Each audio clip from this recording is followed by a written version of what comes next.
Oui, allô? Allô, Oui, je vous entends très mal. là c'est mieux? Allô? C'est un petit peu mieux, oui. Oui, Bonsoir. donc, je voulais pas un psychologue s'il vous plaît. Pardon? Un psychologue s'il vous plaît. Alors, je suis psychologue, en effet. C'est la première fois que vous nous appelez? Oui, oui, c'est la première fois. D'accord, ok. Bon, Comment tu l'as alors, su? du coup, pardon? Ah non, c'est chez moi, excusez-moi. Pardon? J'ai pas compris. C'est chez moi, hein, c'est normal. C'est Vous chez moi, entendez des quoi? bruits. C'est chez moi. Non, si vous entendez des bruits derrière, c'est moi, c'est chez moi. Ah, d'accord, ok, pas de souci. Donc, c'est la première fois que vous nous appelez, c'est ça? Oui, c'est la première fois, oui. Ok, d'accord. Mais je vais vous laisser m'exposer votre problématique. Qu'est-ce qui fait que vous souhaitez parler à un psychologue, là? Eh bien, en fait, j'ai des petits problèmes au travail et j'aimerais bien en parler. D'accord, ok. Je subis du harcèlement en fait. D'accord. Depuis combien de temps vous dites être victime de harcèlement? Oh là là, ça fait maintenant un an, mais je me cachais, vous voyez. D'accord. Ok. Qu'est-ce qui fait que là, ce soir, particulièrement, vous en parlez pour la première fois? Ah, oui, parce il est au courant quand j'appelle en fait. Il surveille. Des fois, je suis sous écoute par lui. Ah, vous êtes sur écoute là, téléphonique? Par lui, oui. Il vous a mis sur écoute téléphonique. Enfin, je pense parce qu'il me surveille de partout, oui. Il vous surveille de partout. Enfin, je sais pas si on est sur écoute, mais je sais pas. Il D'accord. me fait peur. D'accord. Vous avez peur de lui. Oui, j'ai peur, oui. C'est qui lui? Il s'appelle Monsieur Kalash. D'accord, mais c'était pas tant son identité que je vous demandais, mais du coup, par rapport à vous, c'est qui? Pardon? Par rapport à vous, c'est qui, Monsieur Kalash? C'est un fou. C'est un fou. Oui. D'accord, mais c'est dans le cadre du travail, c'est ça? Que Voilà. c'est un fou? Oui, c'est mon patron en fait. D'accord. C'est votre patron. Oui. Ok. Et là, vous avez peur que votre patron vous écoute pendant Voilà, cette tout à conversation fait. téléphonique. Voilà, parce qu'il me surveille de D'accord. partout. D'accord. Bon, alors par rapport à ça, moi, voilà, je vous rappelle juste que ce centre d'écoute, il est bien confidentiel. D'accord. Et la mise sur écoute, il me semble que ce soit une mesure policière. Donc bon, mais en tout cas, ça n'empêche, vous avez l'impression qu'il vous écoute. Enfin, c'est pas ça, c'est qu'en fait, au travail, il me surveille beaucoup. C'est ça le D'accord? problème. Donc il vous surveille beaucoup au travail. Comment il vous surveille? Bah, des fois, quand je fais une faute, il se jette sur moi et il me frappe. Il vous frappe? Voilà. C'est-à-dire? Bah, il me donne Mhm. des coups avec son crâne et tout ça, vous voyez. Des, Des coups de crâne. des coups de crâne. Voilà. D'accord. C'est-à-dire vous faites une Des erreur coups de front, en professionnelle. fait. Il me frappe. Des coups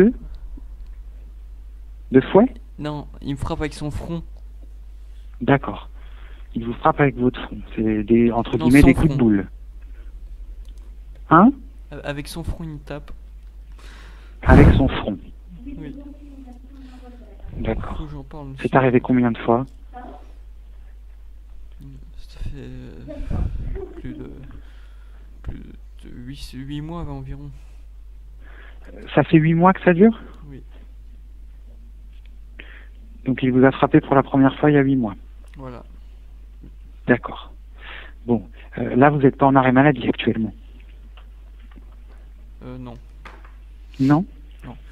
D'accord. Est-ce que vous avez porté plainte? Oui. Oui? Mais il a gagné au procès. D'accord. Ça s'est passé quand? C'était il y a 2 mois environ. D'accord. Enfin, Vous avez pas porté une plainte pour... solution. Hein? Vous avez pas une solution ou... Ben, là, en quoi je peux vous aider? Bah, je sais pas. Mhm. Vous me conseillez quoi à faire? Ben, là, c'est vrai que j'ai très peu d'éléments. Vous dites être Bah, victime posez-moi de... des questions sur lui ou... Pardon? Posez-moi des questions sur lui ou... que je vous pose des questions sur lui. Vous pensez que c'est ça qu'il faut que je fasse? Bah, essayer de trouver, enfin, bien comprendre la nature du problème pour peut-être si vous avez une solution ou... Mhm. Bah écoutez, n'hésitez pas à m'en dire plus si vous pensez qu'il y a des éléments qui peuvent m'aider à comprendre un petit peu mieux. Là, pour l'instant, j'ai simplement comme élément que vous souffrez, vous êtes en souffrance, suite donc à un problème relationnel sur votre lieu de travail, où vous dites être victime du coup de votre patron. Sans être mal poli, il me viole des fois aussi. Alors... D'accord. Mhm. C'est arrivé combien de fois? Je sais pas, tous les soirs quand je sors du travail. Il vous viole tous les soirs? Voilà, Monsieur Kalash. D'accord. Mhm. Vous en avez parlé à qui? À vous pour l'instant. Vous n'en avez parlé qu'à moi. Voilà. Mhm. Bon bah écoutez, moi je pense que ça mériterait d'être abordé dans un autre cadre. Moi je suis psychologue sur un centre d'écoute psychologique, vous avez probablement besoin d'aide plus concrètement et plus directement. Si en effet vous êtes frappé et violé par votre patron quotidiennement, j'imagine que vous soyez en effet en souffrance, mais dans ces cas-là il faut que vous en parliez.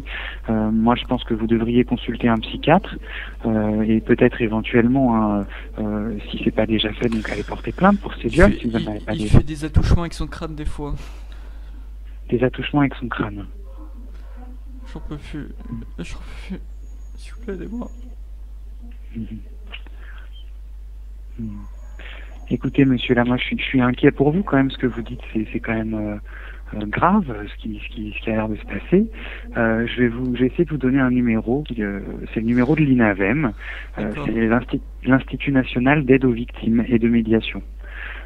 Donc l'INAVEM, ils auront probablement des réponses un peu plus concrètes, parce que là, je pense que vu la situation de crise que vous vivez, vous avez besoin de ces réponses concrètes.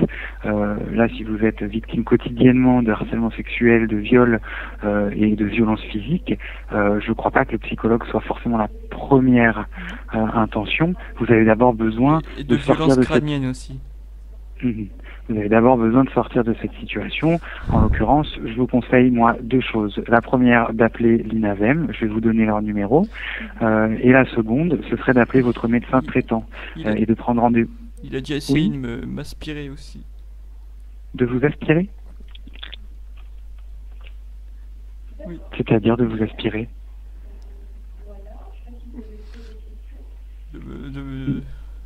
Comment vous dire? De m'aspirer avec ses lèvres.